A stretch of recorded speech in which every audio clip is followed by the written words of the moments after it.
What's going on, everybody, and welcome back to the Canadian Football Fanatics YouTube channel. And thank you guys for tuning in to another video, episode 43, coming at you guys today. And we continue our CFL prospect series here on the CFF YouTube channel. And we are going to be joined by another Golden Hawk. Of course, we are going to be joined by Ethan Jordan, receiver for Laurier.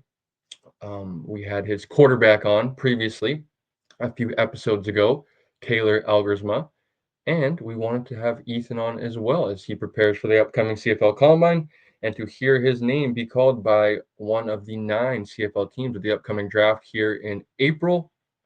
And as you guys are aware, hopefully you guys are aware, if you guys haven't, go check out the rest of our CFL Prospect Series episodes. We had Riker Frank on, we had Jackson Tuchinski on, we've had Nate Boscheman, we've had Jackson Finley on, and now we kick it off with some offensive guys for the National Combine.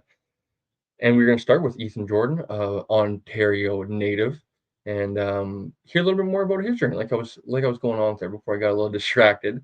If you guys aren't aware, or go back and watch some of the episodes, kind of just going through some of these guys' journeys and hearing about what it took to get them to the almost to the pro level, to the footsteps of seeing their dreams be fulfilled when they hear their names be called on draft day. And so looking forward to that one.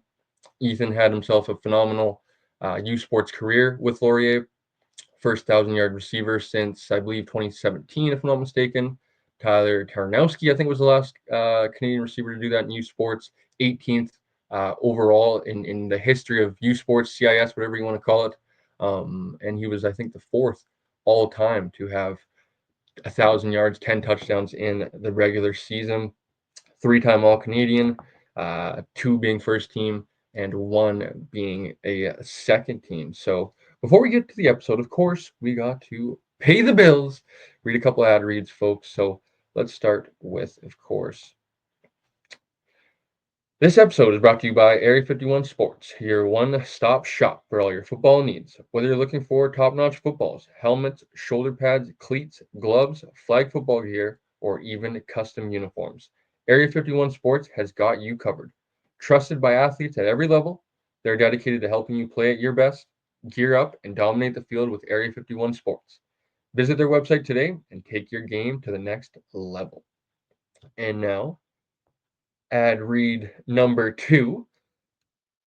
This episode, is brought to you by your senior men's Canadian national football team, and they need your support as they gear up to go to Europe to take on Team Italy. Help the boys bring home a win by checking out the fundraising options and official team merchandise at footballcanada.com. Every purchase and donation goes directly to supporting the team on their journey.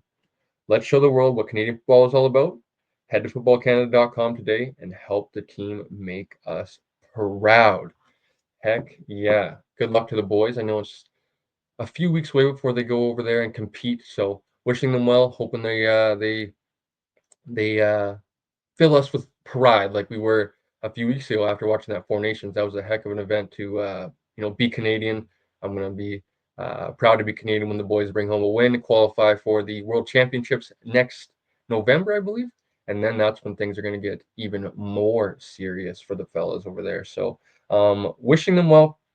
Of course, you guys can go check a few previous episodes back. We had quarterback of the team, Michael O'Connor, on, chatted about his journey. He is a second-time guest, so didn't touch on everything. If you guys want to go back even further, episode 9, I believe, is when Michael joined us the first time. A little bit more detailed about his journey, but we talked about his journey a little bit, CFL career, and then how excited he is to be representing the flag that is the Team Canada Senior Men's National Football Team. So it's going to be a good one. Rooting on the boys, like we said there. Go check out all their fundraising options at footballcanada.com. Ton of good opportunities for you guys to help the boys get over there and compete and represent the Maple Leaf. So before we get to the episode, please, of course, like the video, comment down below. Let us know if you guys would like to see any more prospects for the Combine, and we definitely are going to be taking requests for some guys after the Combine. Maybe some names that are quiet right now, but they have a good performance. They start to, raise their stock a little bit, and we could potentially have them on as a guest as well. So please feel free to comment down below. We had some good engagement on the last video. Apologies once again for the technical difficulties. Actually, that was 2 videos ago, excuse me, with Nate Boschman, and that was all on, unfortunately, on me. So go check it out, though. It was a fabulous video, and really looking forward to chatting with Ethan today. But before we get to Ethan, like I said, like, comment, subscribe, folks. When you guys subscribe, press the notification bell. You guys get notified every single time we go live on the channel. And of course, you guys can follow us on Instagram at Canadian Football Fanatics and on Twitter at _CF Fanatics over there.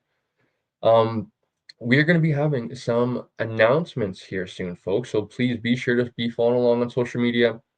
And that's the best way you guys are going to be getting updated. We are going to be doing some mock drafts. Mock draft season is going to start to get underway here.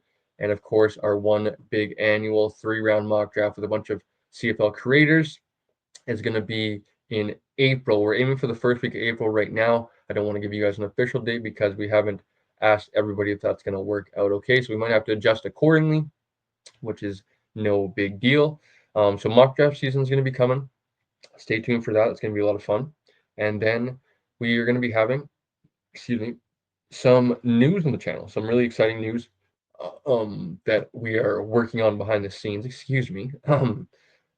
and really looking forward to the opportunity to be working with this partner. And I think this is going to be a great opportunity for us to continue to grow and give you guys the best possible content moving forward. So stay tuned for some announcements. Like I said, the best way to stay tuned is by following us on social media, on Twitter, on Instagram. So stay tuned there. I think that is going to do it for the little intro, folks. Let's send it over to episode 43 right now. Joining me now is Laurier Golden Hawk receiver Ethan Jordan. Ethan, thanks for joining us. How you doing? Great. Thanks for having me on. I appreciate it. This should be great. Yeah, man, I'm looking forward to it. Like we were just saying there, I had your teammate on, Taylor Algersmeyer, your quarterback on.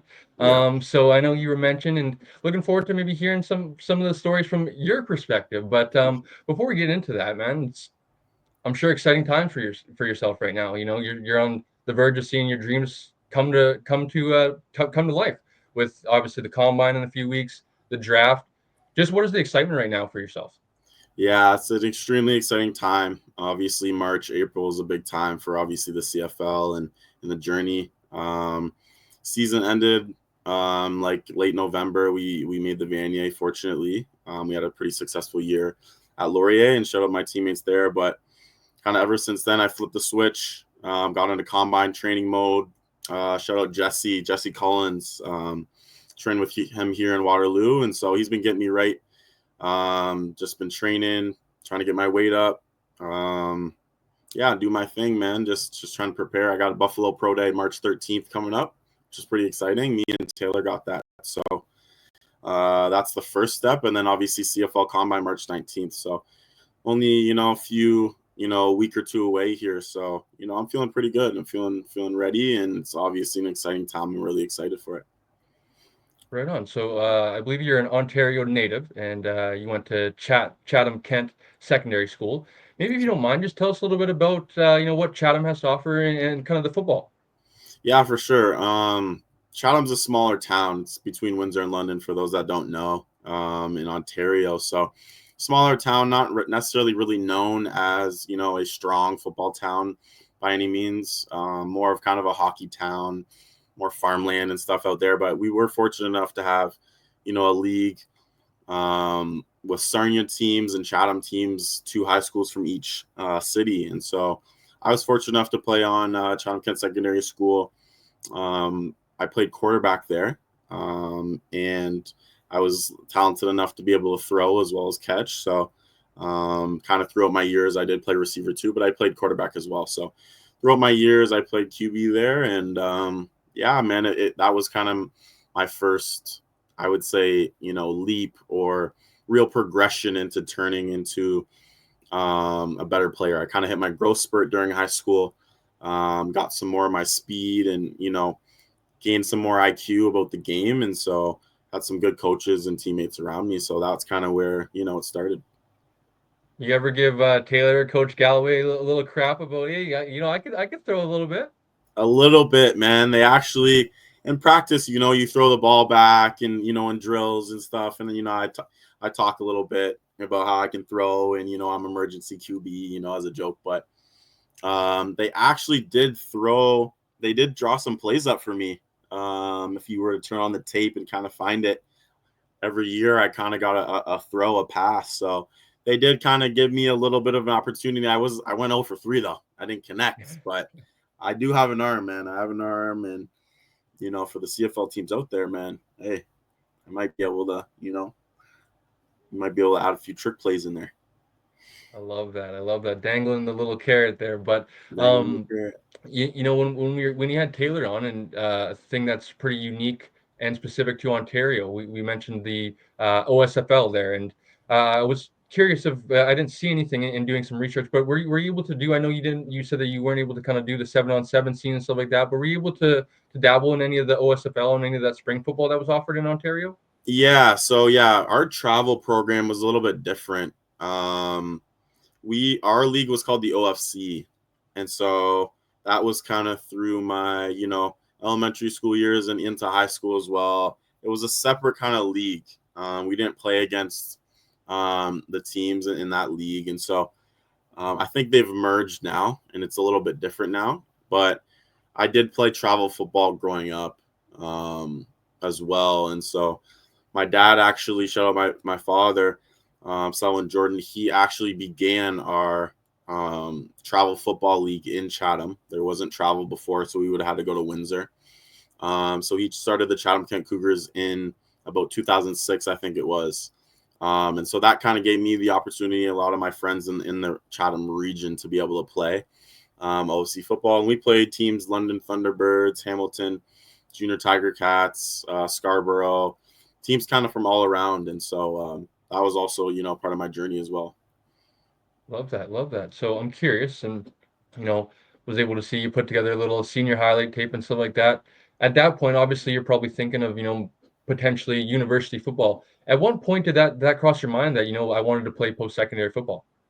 Yeah, it was weird, man. Like Chatham, there's not too many scouts that would come to our games. We didn't have as much attention as other bigger cities or university towns. Chatham doesn't have a university, and so um, it was kind of always in the back of my mind. I always knew I wanted to go to university for school purposes, but in terms of playing ball there, it wasn't something I really gave too much thought until grade 11, grade 12. My father did play at McMaster University as a linebacker, but I just didn't have much knowledge on it. And also, my last travel season was a COVID year.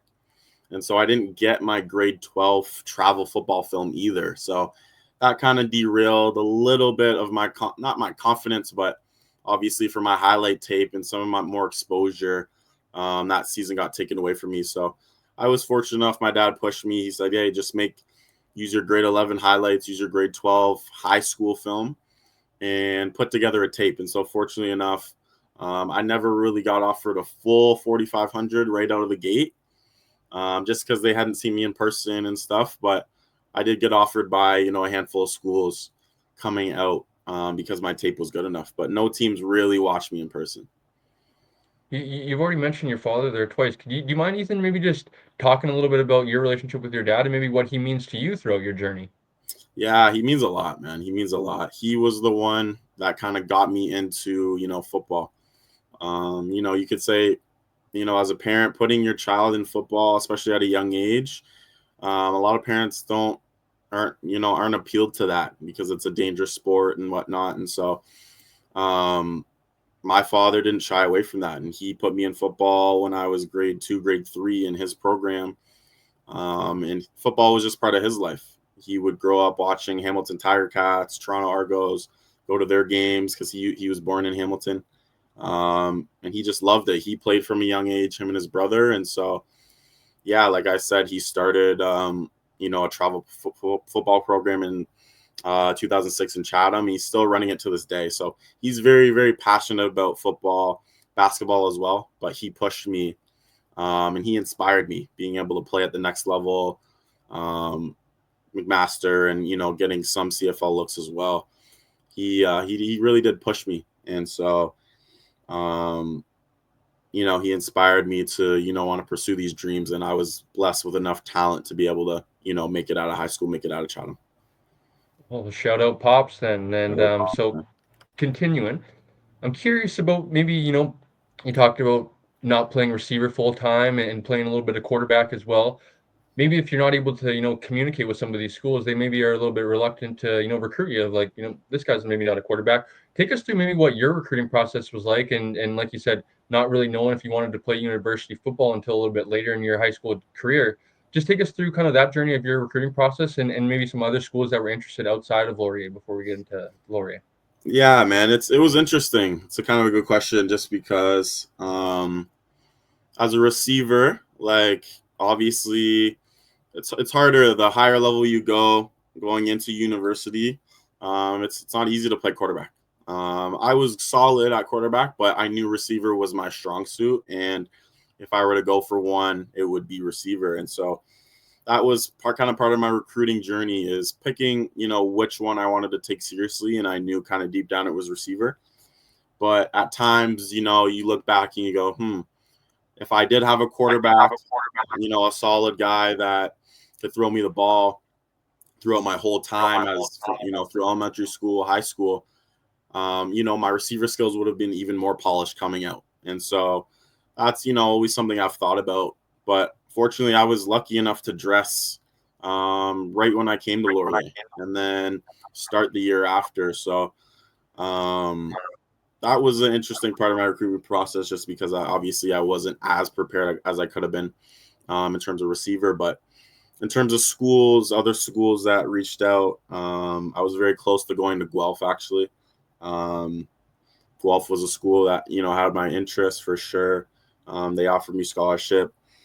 Queens was interested, Windsor was interested, Western was interested, and so yeah, those were kind of the top schools kind of on my mind. But I didn't end up narrowing it down to kind of Western, Guelph, and Laurier.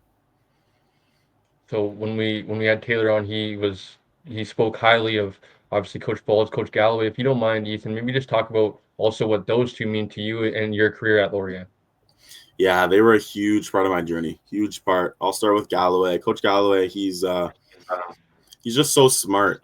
Coming out of Chatham, no disrespect to any of the coaches I had, but Coach Galloway is just in another stratosphere in terms of football knowledge, X's and O's. He's a wizard, and he's just so smart. So being around him for 4 or 5 years, man, he taught me so much about the game, so much about X's and O's, leadership, and all that kind of stuff. And so, we have a special bond, me and Coach Galloway. Honestly, he means so much to me, and he'll always kind of be in my corner. I know that he's a great man as well. In terms of Coach Faulds, kind of same thing. He was my head coach through my whole 4 or 5 years at Laurier, and he's a great coach. He's a great coach. Everyone loves him in the building. He's a player's coach, obviously played at Western and had a very successful career. So he kind of gets it, his mindset towards the game and stuff. He understands it. And so the whole locker room loves him. He's a great culture setter, and he's fair. His motivational speeches and the structure of practices and everything he does, it's elite. It's elite, and he takes his time with it. It's very detail oriented, and he's just a man that a lot of young guys like me and other guys in university, they need to look up to somebody like that. He's almost like a father figure in a way, and so I have so much great things to say about both of those guys, man. And so yeah, a lot of respect for him. So within the OUA, obviously, I think there's a lot of good parity. Everybody likes to talk about Western, but on any given year, I think teams can be very competitive. And, you look at when you guys first got there, and maybe you were on a little bit of a less competitor side. And now you look at where we are currently, and you guys, just like you said, Vanier Cup appearance. How much pride, and could you maybe just talk about, looking back now, how much it means to you to kind of be one of the core pieces of really building and establishing this Laurier football program? Yeah, that's a great question. Honestly, I do take a lot of pride in it. Obviously, when we came in around, I think it was 2020, didn't play 2020 season. 2021 I think we went maybe 3-3. Got bounced from playoffs early. I'm trying to remember, and then 4-4 the next year. and I think it was 6-2, and then we went 8-0. So kind of since we started, Galloway came in the year I did. So he kind of switched up the offense, obviously Taylor as well. And I was also in that group. Also shout out Avery Scott, Raiden Thorne. They all were kind of part of the culture rebuild and part of that journey of going from COVID, 3-3, new coaching, kind of trying to feel it out, 4-4, 6-2, 8-0. And so I take a lot of pride in, I don't want to say I changed the culture myself, but obviously I played a part in it. We did it together with Taylor as well. And so I do take a lot of pride in it. And I hope that, the program can keep the ball rolling and continue to thrive off of the season that we had and, the leadership and connections that we made as a group in the locker room. Hopefully that can thrive and continue to prosper. But yeah, man, I take a lot of pride in it. And, Laurier has a special spot in my heart forever. With that, I know you have a great relationship with, Taylor and stuff like that. If you don't mind, not to get too sappy or too soft, what does your quarterback mean to you throughout your career as well? Yeah, man, he means everything, honestly. Without a great quarterback, a receiver is only as good as his quarterback, honestly. I was lucky enough to have 1,000 yards and have a really successful season. I had a successful 3 years here at Laurier, and a lot of that is attributed to obviously Coach Galloway, but obviously Taylor being able to give me the ball, having the the IQ, the timing, the chemistry.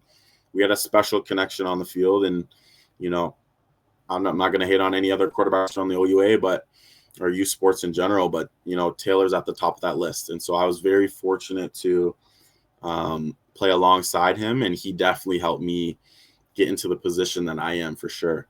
And so yeah, man, I have a lot of respect for him. He's a great leader, and he deserves everything that's coming his way. All the NFL love, CFL love, he deserves all of it because he's first one in the building, last one in the building, hardest worker I know, and he wants it. He wants it more than anyone I know. So shout out Taylor, man. We have a special bond for sure. Love that. Great answer. I'm curious to get into your career a little bit more now. You mentioned of getting into Laurier and you get to dress right away, and then that 2022 season, if I'm not mistaken, you get named an All-Canadian. 2023, you have some more success. Can you talk a bit about that 2023 season? And obviously, you have some success on the field, Taylor, and the offense and stuff like that. And I'm sure where you're going to obviously be remembered is that it ended not the way you guys wanted to. So kind of the tough balance of having some success on the field, but also just the bittersweet side of things of not being able to finish it off and being so close to being to be able to get past Western that Yates Cup in 2023. So do you just mind just talking about 2023 and how that was for you guys?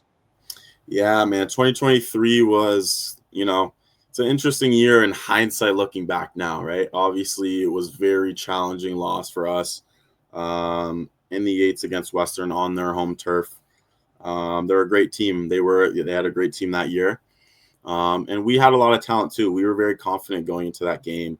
But they were a tough opponent, and they kind of were our kryptonite a little bit for the last, however many years they had beaten us. And so we knew we were talented and we had confidence. And obviously this past year, 2024, we did beat them twice. We beat them once in regular season, and we beat them in Yates. And so to get over that hump, we needed that learning curve in 2022, 2023, which we did, to kind of help us get over the hump this year. And so obviously 2023 was a tough loss. We came out pretty strong in the first half against them, but it kind of fizzled out in the second half. We couldn't get anything going on offense.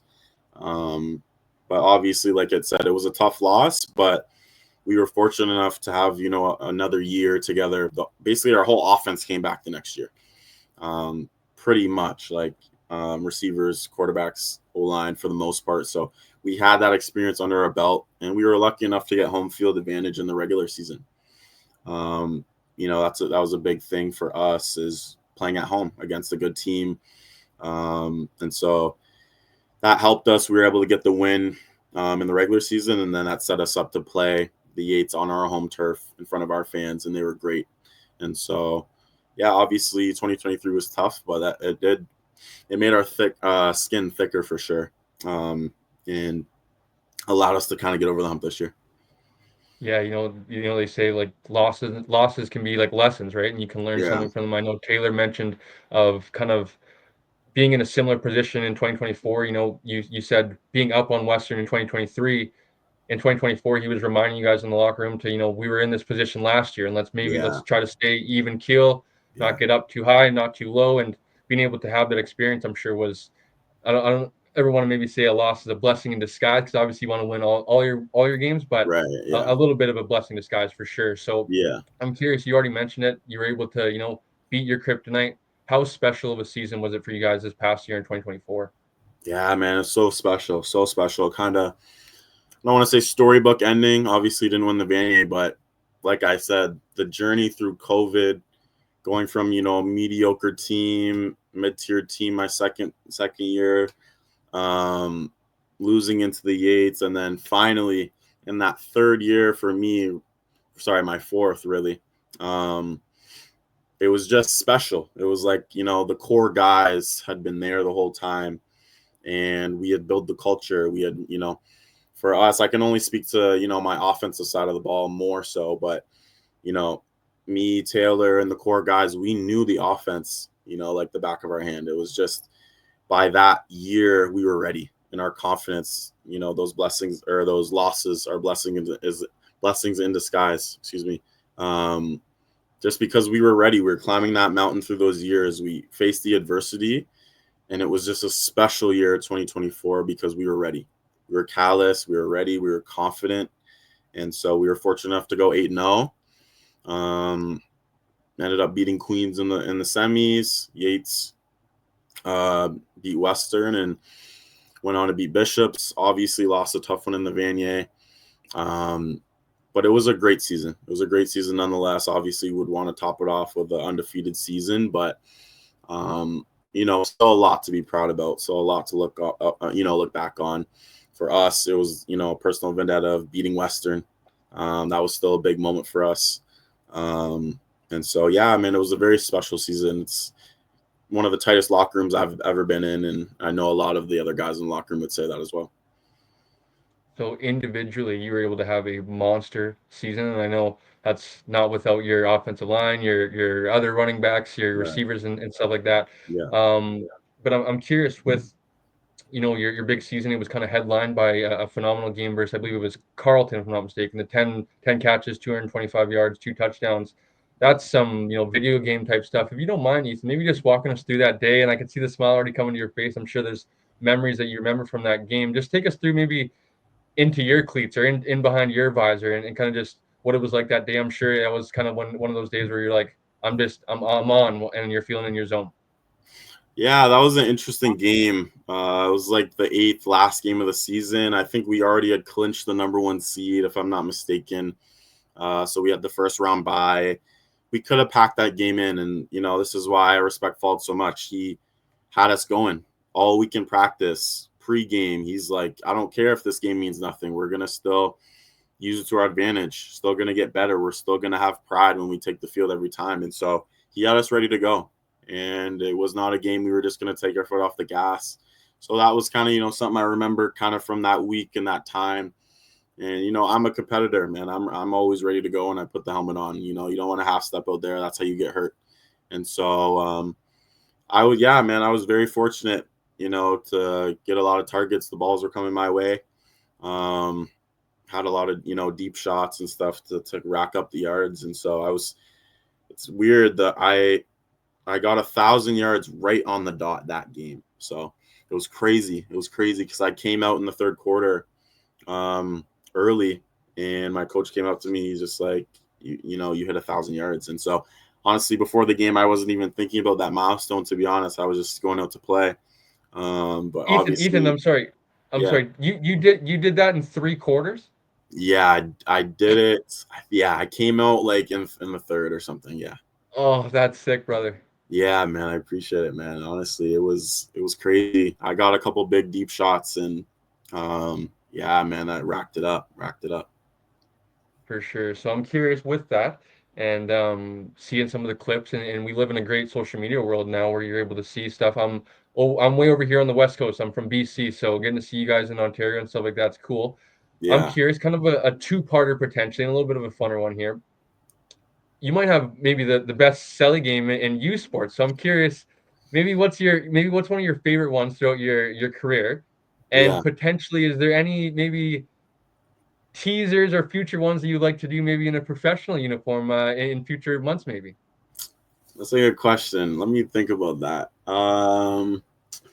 There was one shout out Alfred House of CFL. He posted my one against Western, and it was like a Chris Johnson kind of Jacoby Jones celebration. Uh, that was kind of one of my favorite ones, um, and stuff. That was a big moment, of course. So I would say maybe that one. That was my favorite one. In terms of in the future, that's a good question. Right now, I'm honestly just like I'm not really a TikTok guy too much, but the TikTok dances, TikTok trends, and some of the young guys in the locker room will come and show me their phone and tell me about this dance, this that that dance. And so maybe if I keep my eye out for that, we'll see. But I haven't really thought too far ahead about my next celly yet. Maybe when season rolls around, I'll give it some more thought. I love that. We got to keep that a secret as well. We got to keep that in the Yeah, bag. So yeah, uh, exactly. I- I'm That's surprising. I'm I'm curious with that, and Laurier. I'm curious, Ethan, if you don't mind. I'm sure you're going to be on Laurier's side here, but who is receiver you if there was to be one in U Sports? Obviously, there's you guys who, Curly Gittens Jr., Shamawd Chambers, yourself. You could even throw Raiden Thorne and maybe even Ryan Hughes, future guys that are going to be, CFLers. You look at a team like, and maybe I love because you're going to probably argue against it, but Guelph with KSB and a few of those guys, Clark Barnes and stuff like that. But maybe talk about kind of some of those Canadians as well as maybe like that competition that is there. Yeah, man, it's great to see as much as kind of your rivals when you're in university. Um, I'm at that point now where, I'm cheering for any Canadian guys I know. I'm kind of trying to become friends with guys around me. I was training in Toronto with Kian, no Keandre, shout out Clark Barnes. I saw what he did, when he was at Guelph and stuff. And so obviously Guelph, man, they have a lot. They have a lot of, guys. Kian obviously tore it up. Keandre is doing well in Hamilton right now, and Clark obviously made the league too. So, um, those guys for sure. I think they have a couple of young guys too, that just signed over there as well. So they got some receivers for sure. But obviously, Curly, Shamawd, Steph Potasic was a legend as well, man. So yeah, man, there's a lot of great receivers that came before me, and honestly, I'm rooting for any Canadian to make their name in the CFL, go get paid, and you know put on for the U Sports and OUA in particular. I love that. So when talking about that, you talked about kind of paying attention to Canadian receivers.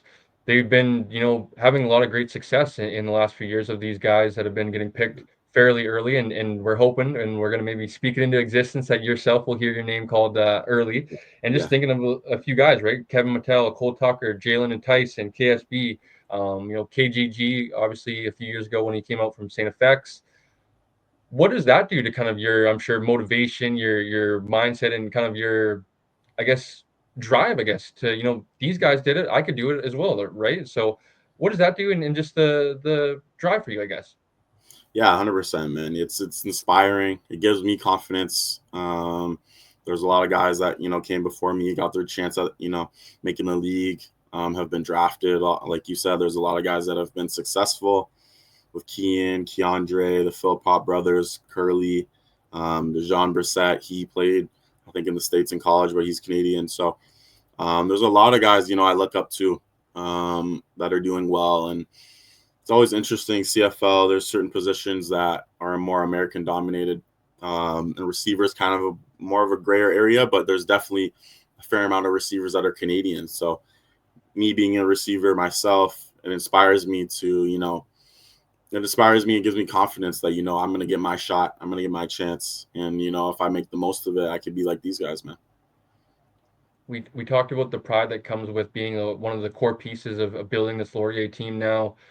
If you don't mind talking a little bit about individually how proud you are of, three's kind of running wild here, Ethan, of, three-time OUA All-Star, three-time All-Canadian. I believe you're third in all-time in program history in receiving yards, 18th receiver all-time to go over 1,000 regular season yards. I think fourth U Sports receiver ever to have 10 touchdowns, 1,000 yards. What kind of pride comes with you when you hear some of those numbers? Yeah, I'm extremely grateful. Extremely grateful. God blessed me with the talent that I was given. Grew up with a good family, good base. Shout out, my parents, my sister. They pushed me, to be the best man I can be. They taught me good, values and morals to work hard, and I was, talented enough to kind of make that hard work for itself. And obviously couldn't do it alone. Like I said earlier, Todd Galloway, Taylor Alguizma, Michael Faulds, they all made me better. The DBs that I went against in practice every day, they all made me better. And so there were so many people that helped me get here. And, the thank yous could be endless. And so obviously I'm extremely proud of, the accomplishments that I was able to achieve. But there's a lot of guys, that were in my corner and pushed me to be there, man. So hopefully, I can, use it to my advantage and, get into the CFL and, continue to do great things. All right, so let's talk about that now. A couple more questions for you, Ethan, before we get you out of here. The CFL draft and CFL Combine is upcoming. Yeah. If you don't mind, like I was saying, I'm a West Coaster over here, so there's going to be some people that are familiar with you. But if you don't mind, maybe for our viewers as well as maybe future CFL fans who are in a few months your team their team drafts you and they want to come back and research who this Ethan Jordan is. If you don't mind, maybe just describing your game for our viewers as well as some CFL fans. For sure. Yeah, I would say I'm not the biggest receiver, about 5'11", around 175, 180. But obviously I was blessed with, speed and quickness, and I played football, like I said, since like grade 2 or 3. So my IQ's there, and I'm a quicker guy. I would say, it's kind of weird to talk about myself. Don't want to, inflate my tires too much, but yeah, quicker guy, speed, smoother hands, and those are kind of just my attributes in terms of that. Like I'm not really a big jump ball 6'4" receiver. I'm not that. I'm a traditional slot receiver. That kind of makes my hay inside a little bit more, I'd say. We'll let your game do the talking then, brother. Yeah, Especially at a the little bit. combine. I'm excited to see you compete there and some of the drills and stuff like that. If any CFL people are watching, I would love if they could live stream it for more than just Sunday. But that's Yeah, a conversation for another day. yeah, I'm curious, Ethan, if you don't mind. I know you mentioned who you were training with before, but I know I seen some of the videos with Shamawd Chambers out of the chamber on Instagram. And if you don't mind just kind of talking about what you guys have been doing there and kind of how you've been, I'm sure, able to sharpen some of your skills and put some of the tools that he's been teaching into your toolbox. yeah, for sure, man. Shout out Shamawd. He's doing great things with his receiver program. I think he just finished running a camp just recently, maybe a month or two ago, and obviously that takes a lot of work and volunteers. And so, congratulations to him for doing that. But yeah, man, Shamawd, he's always been in my corner whenever he comes down to Laurier and we get work in. He wants to see us Laurier guys thrive, and so I pick his brain. Obviously, he was, a specimen. He was a phenomenon, NFL type talent. I think he ran a 4.3 in the 4.3s, and so at his size, that was extremely impressive. And so every time I'm around him, man, I just pick his brain, and I like to know kind of the ins and outs of the business and all that stuff that he's been through that I haven't. So yeah, man, I don't train with him as much as I wish I could. Obviously, he's I'm in Waterloo and he's kind of out in Vaughan a bit more, and so it's hard for me to kind of get out there and see him all the time and train with him. I got my guys over here a little bit more, but when I do see him, it's all love. It's I'm always trying to pick his brain and get better with him. He's a great coach, man. Apologies, Ethan. I forgot the name of who you mentioned, but if you don't mind, just talk about maybe who you're training with again and just kind of Yeah. what you're preparing for and what the preparation for the combine has been looking like. Yeah, so I'm training with Collins Athletic Performance, CAP, and his name's Jesse Collins out of Waterloo, Kitchener area. He's a he played at Laurier, and he's just a brilliant mind. He's has his PhD and did a thesis on biomechanics and things of that nature. And so he's very, very smart. A lot of CFL guys train with him. Tyson Hergott, Luke Brubaker, among others. And so I'm just training with him. We use the Waterloo Warriors indoor facility to, work on running mechanics and the combine drills. And then he has his own gym for weightlifting, and he has us on a program, man. So shout out him. He's getting us right. So, yeah. You've been in very unique situations of, being able to attend the College Gridiron Showcase. It's not, normal for, youth sports.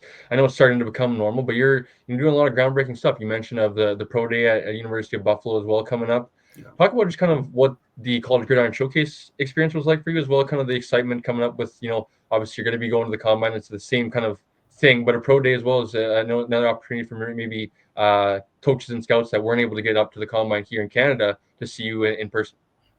Yeah, it's a great opportunity. CGS, UBuff Pro Day, they're both great opportunities. They're south of the border, so whenever you can go south of the border, it's exciting. There's a lot of talent there, a lot of buzz over there from us Canadian guys. It's always interesting to kind of compare us and ourselves and our talent against guys south of the border. And so, yeah, CGS was a great opportunity for me. Me and Taylor went down there.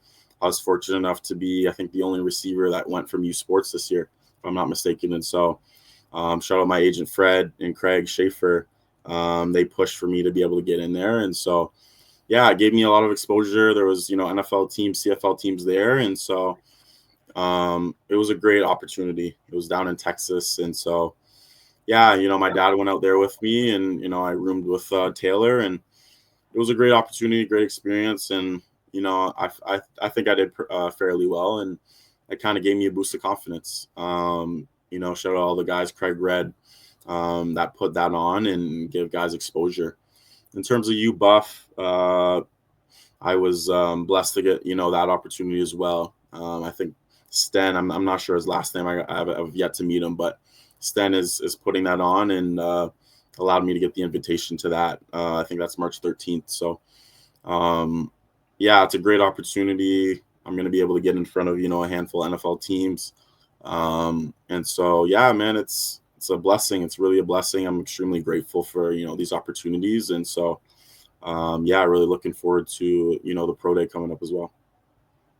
We live in such a different world now with social media and stuff like that, and I'm sure you're going to start to see it happen now with when you're a professional athlete and stuff like that, of haters and people, trying to bring you down and stuff like that. I'm sure it's already starting to come with your success at Laurier the past few years. I'm curious, you mentioned of people maybe thinking you're too small and stuff like that, and you hear from coaches talking about, no block, no rock, stuff like that. I'm curious, what do you have to say to maybe like some of the doubters and haters that think that maybe you're not going to be able to translate to the next level with your skill set? Yeah, man. Obviously, everyone's, has, their questions, and people are skeptical and stuff. And it's a valid thing. Like, people wonder if, you can, you have success at U Sports. Is it just going to translate to the CFL? It's a legit question. And there's CFL teams that are going to ask me that in the interviews, and I'm aware of that. And so my answer to that would just be, I'm extremely confident, man. I'm confident in my ability. I'm confident in my game. Everyone has, weaknesses in their game. And so, I have my strengths, and, I play to those pretty well. And I think me going against really anybody, I can, get mine and show why I'm valuable to a team, and show why I deserve to be in that league. And so, everyone's going to have their opinions and their, thoughts, but this is why, the CFL Combine is a big opportunity for me to be able to showcase my talent. And, if I can just get a shot, all I need is, a team or, a handful of coaches and scouts to, believe in me. And, that's really just my dream. I'm not too worried about what other people think. I want to do what I want to do. And, that's my dream to, play NFL at a professional level, football at a professional level. And, if people want to hate, I'm not really too worried about it. They can hate from on the couch or behind the screen. And, obviously guys, at the professional level, they're the ones in the spotlight. So it's easy for them to receive opinions from a bunch of people because everyone's kind of watching what they're doing. And so, yeah, like I said, I'm not too worried about it. I'll cross that bridge when I get there. I haven't received too much hate, honestly, but I'm just focused on me. I love that. So I'm sure the competitor in you and stuff like that is just going to want to simply compete at the combine, and that's going to be kind of Yeah. your mindset and goals. But I'm curious. I've had this conversation with all my. We've been doing our CFL prospect series, having a few of you guys on, and kind of I've asked everyone this of it's a tough balance of like the combine is very important in one world, but it also is like you're never going to yourself especially never going to run 40 yards straight line on a football field. Maybe there is once or twice. I know, especially on your highlight video, there's a couple of times you pulled away for some guys, but Yeah. very low percentage opportunities of that stuff. And then the bench press, right, is kind of these more popular ones. And then it's like, well, if I can play, who cares if I can bench 108 or 225 10 times, right? So Right. it's a tough balance. But I'm curious with that, what are you trying to maybe showcase to coaches and GMs? Is it just kind of simply I'm here to compete, and that's where you're getting a competitor, a winner, and just kind of take us through that mindset of what you're trying to showcase to CFL teams? Yeah, for sure, man. Putting my best foot forward at the CFL Combine. Obviously, want to play to my strengths, man. My 40 time, my agility and L drill. I'm hoping to have a good time there, and then obviously the one-on-ones is a pretty big portion to be able to show I can compete against other guys at that at this caliber. So, yeah, man, I'm just trying to show that I can play. Hopefully turn heads a little bit at with the combine, and if I can have some success there. And so, yeah, man, I'm going to put my best foot forward and see where that gets me with teams and interest and stuff like that. All right, Ethan, last one for you. And it's going to be a little bit of a different, odd one because we've been talking all about you. And I'm curious, I want to ask you about maybe a few others. We talked about Taylor already, so you don't have to talk too much about him. But a guy that I've been a very big fan of kind of learning about his game and stuff like that is your teammate, Raiden Thorne, and a few other guys that maybe you want to chat about as well. But just some of the guys that are going to be competing at the combine that we're going to be able to see and just maybe talk about them and maybe get some fans excited about them because, Raiden, obviously, with the injury and stuff like that, maybe is a little bit more slept on right now, or kind of maybe one of those under the radar guys. And Yeah. when he gets to a combine, he's going to be able to showcase himself. I would think very, very well. Yeah, Raiden's my guy, man. We went through university together for he was there 2019, but since I've been in, we've been together the whole time, and so he's my guy. I played in the boundary with him. He was X. I was in the slot at W. And so obviously I've seen his talent, day in and day out at practice during the games, and so he's definitely, a dark horse. There's going to be a lot of teams that might not have seen as much from him this year just because he got hurt and whatnot, but he wasn't all Canadian before. And so obviously he got a national invite, which is huge. And so I know he's ready. He's been training with me at Jesse's as well. So he's ready to go. He's looking to turn some heads as well. And then another guy I could shout out is he's obviously not, at the age and, part of our journey like I am, but Ryan Hughes. Ryan Hughes had a big year and filled in for Raiden when he went down. And so Hughes is a guy that, kind of like he's a prospect. Obviously, he's still young. I think he's only in his third year now. But he's going to turn some heads this year, I think, with more touches, more targets, be able to start from the start of the year. He's my guy. He's my roommate. And so, I see him, every day. He works hard, and he's just so naturally gifted. He's so twitchy. And I think he's going to do some special things this year. So keep an eye out for him as well. Next man up, hey? So I love that. Ethan, thank you so much for joining us, man. That was a lot of fun hearing about your journey, and we're wishing you a ton of luck at the upcoming CFL Combine. Before we get you out of here, of course, everybody that's tuning in, if you guys enjoyed the video, please be sure to like, comment down below. Be sure to wish Ethan and the rest of his teammates luck at the upcoming Combines. Comment down below if you guys would like to ask maybe Ethan a question. We can maybe throw it into him, as well as some future guests and maybe some future prospects after the combine, stuff like that. Of course, please subscribe. When you guys subscribe, press the notification bell. You guys will get notified every single time we go live. And of course, follow us on social media. You guys can see up above at Canadian Football Fanatics on Instagram and at _CF Fanatics on Twitter or X, whatever the kids are calling it these days. Ethan, Appreciate you so much, brother. I know it's busy time, school, training, and stuff like that, and the combine in a few weeks. So your time is greatly appreciated, man. And like we said, just wishing you the best of luck at the upcoming combine pro day, and look forward to hearing you and cheering you on when you're in the CFL or the NFL one day as well, buddy. So shoot for the stars. You never know. And that was a good one. And we'll see you guys on the next one. Thank you.